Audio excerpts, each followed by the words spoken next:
ষোলো আনাই মিছে। সুকুমার রায়। বিদ্যে বোঝায় বাবু মশাই, চড়ি শোকের বোটে। মাঝিরে কন, বলতে পারিস সূর্যি কেন ওঠে? চারটা কেন বারে কমে, জোয়ার কেন আসে?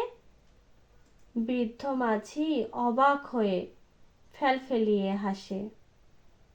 বাবু বলেন, সারা জীবন মরলি রে তুই খাটি, জ্ঞান বিনা তোর জীবনটা যে চারি আনাই মাটি। খানিক বাদে কহেন বাবু, বলতো দেখি ভেবে, নদীর ধারা কেমনে আসে পাহাড় থেকে নেবে? বলতো কেন লবণ পোড়া সাগর ভরা পানি? মাঝি সে কয়, আরে মশাই অত কি আর জানি। বাবু বলেন, এই বয়সে জানিস নেও তা কি? জীবনটা তোর নেহাত খেলো অষ্ট আনাই ফাঁকি। আবার ভেবে কহেন বাবু, বলতো ওরে বুড়ো, কেন এমন নীল দেখা যায় ওই আকাশের চূড়ো? বলতো দেখি সূর্য চাঁদে গ্রহণ লাগে কেন?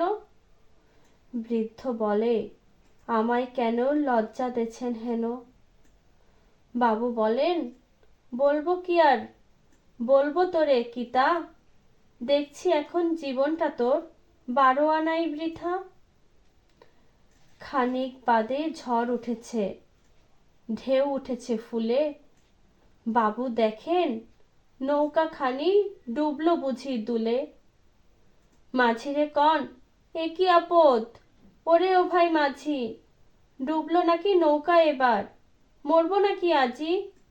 মাঝি শুধায়, সাঁতার জানো? মাথা নাড়েন বাবু।